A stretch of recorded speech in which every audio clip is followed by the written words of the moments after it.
Hello বন্ধুরা, কেমন আছেন? আশা করি সবাই আছেন। বন্ধুরা, বিএনপি সন্ত্রাস মোকাবিলা আইনের মাধ্যমে ব্যবস্থা নেওয়া বা এরকমটা কিন্তু জানাচ্ছেন কিন্তু আইনমন্ত্রী, যে বিএনপি সন্ত্রাস মোকাবিলা কিন্তু আইনের মাধ্যমে এবার কিন্তু বিএনপিকে শায়েস্তা করে দেওয়া হবে, এরকমটা কিন্তু হুঁশিয়ারি দিয়েছেন। অবশ্যই কিন্তু আমরা বিস্তারিত আলোচনা করবো। তার আগে আপনি যদি এই চ্যানেলে নতুন থাকেন, অবশ্যই কিন্তু চ্যানেলটি সাবস্ক্রাইব করে কিন্তু আমাদের পাশে থাকুন। এরকমই নিত্য নতুন রাজনৈতিক এবং সর্বশেষ আপডেটগুলো কিন্তু সবার আগে পাওয়ার জন্য।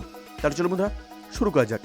বিএনপি জামায়াতের সন্ত্রাস মোকাবিলায় কিন্তু আইনের মাধ্যমে ব্যবস্থা নেওয়া বলে জানিয়েছেন আইনমন্ত্রী আনিসুল হক। তিনি কিন্তু বলেন যে আমরা কোনো সন্ত্রাস সহ করব না, আমরা উন্নয়নের পথে হাঁটছি, আমাদেরকে পেছনের দিকে আর নিয়ে যাওয়া যাবে না।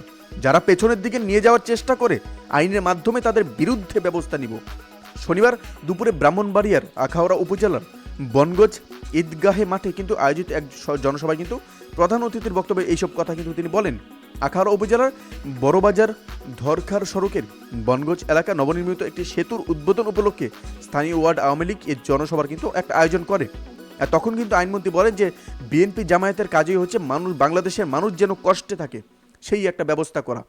আমরা 2014 সালে আমরা যখন নির্বাচন করেছিলাম, তখন তারা নির্বাচনের বয়কটের মাধ্যমে অগ্নি সন্ত্রাস করেছে, নিরীহ মানুষকে বাসে পুড়িয়ে মেরেছে।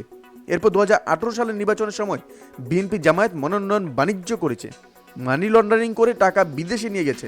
তারা এখানে এক একটা আসনে 3 থেকে 4 জন করে মনোনয়ন দিয়েছে, তারপরও নির্বাচন করেনি। এবার আনিসুল হক কিন্তু আরও বলেন যে বিএনপি প্রতিষ্ঠারা যারা হত্যা করে রাজনীতি করতেন তারা ক্ষমতায় থাকতেন। বাংলাদেশের মানুষ আপনাদের চিনে ফেলেছে, আপনারা আর সেই খেলা খেলতে পারবেন না। এখন বাংলাদেশের মানুষ বাংলাদেশে ভাগ্য নিয়ন্ত্রণ করবে। বাংলাদেশের মানুষ 7ই জানুয়ারি ভোট দিয়ে তাদের জনপ্রতিনিধি নির্বাচিত করেছে। এই জনপ্রতিনিধিরাই কিন্তু বাংলাদেশের মানুষের সেবা করবে, সেটাই ম্যান্ডেট এবং সেটাই হবে। তো বন্ধুরা, এই ছিল আমাদের একটা ছোট্ট আপডেট যেটি আপনাদের সামনে তুলে দিলাম। অবশ্যই আপনাদের আইনমন্ত্রীর সঙ্গে কতটুকু মতামত অবশ্যই আমাদের কমেন্টে জানতে ভুলবেন না। ভালো থাকবেন, সুস্থ থাকবেন। ধন্যবাদ। দেখা হচ্ছে পরবর্তী নতুন একটি কোনো ভিডিওতে।